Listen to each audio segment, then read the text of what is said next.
Okay, so before we learn the Oreo sandwich effect, we need one prerequisite to learn, and that is the SAC move, which stands for Spread Angle Draw Concealment. Okay, so basically what it is taking a card, let's say the King of Diamonds, face up into the middle of the deck, and you spread it out, and the King is apparently gone. Okay, that's the SAC move. Now, it's not really gone, it's only under the cover of other cards.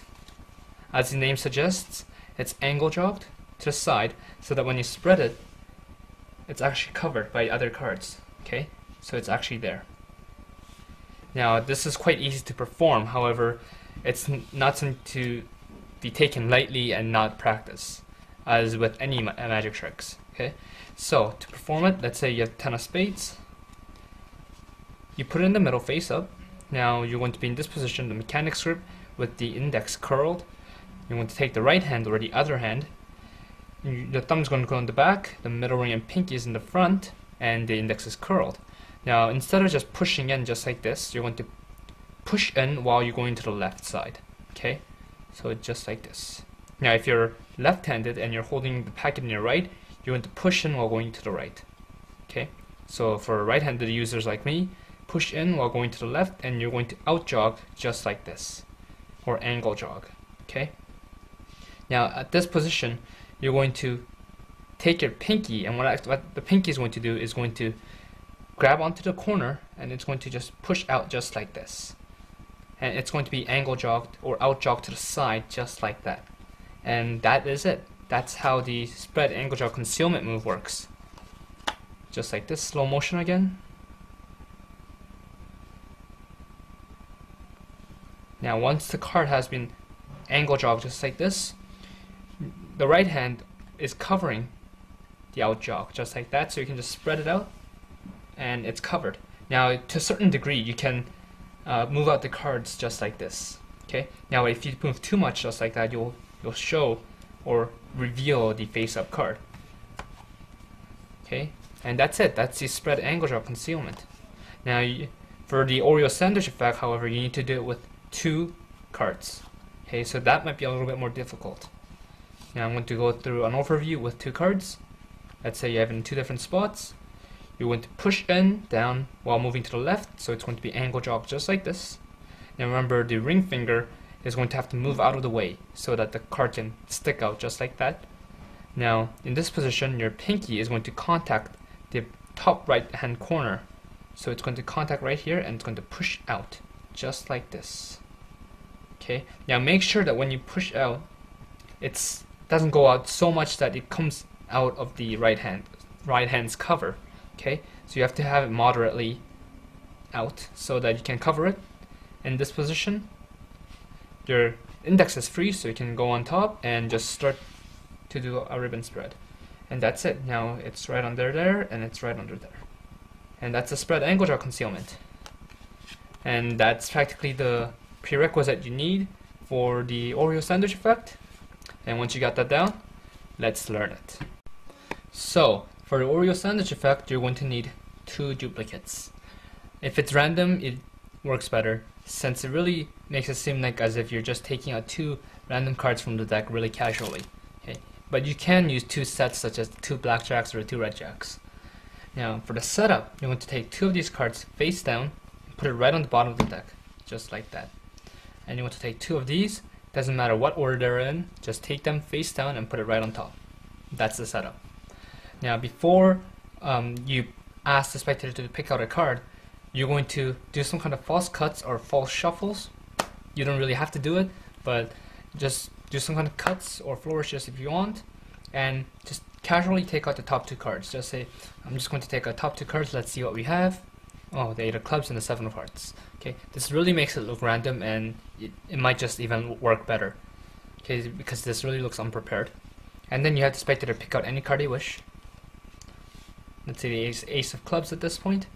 Now, make sure that they pick the card after you take these 2 cards out, because after they take their card out and look at it, you're going to be performing something else, which is a pinky pull down or getting a pinky break on the very last card, the bottom card. Now, to get this, there are 2 ways. The way I do it, pinky pull down, just take the pinky and put it and pull down the very bottom card just like this and get a pinky break. The other method is taking the right hand or your other free hand, and you're going to riffle up with your thumb on the very bottom card, and you're going to get a thumb break just like that. Okay. Now if you get a pinky break, you're going to have to transfer it over to your right hand along with the break. So in this position, you're going to just take the thumb, put it right on top, and transfer it over with the break. Okay. Now when they're looking at the card, that's what you do. Sometimes the card, the little gap that you make here can be seen by the spectator at the wrong angle. Now this can also be done if you're moving this card out too much to the left or the exposed side. So to cover that, you're simply going to just take the middle finger and the thumb, just going to run down the deck as you take your thumb and push into the right, just like this.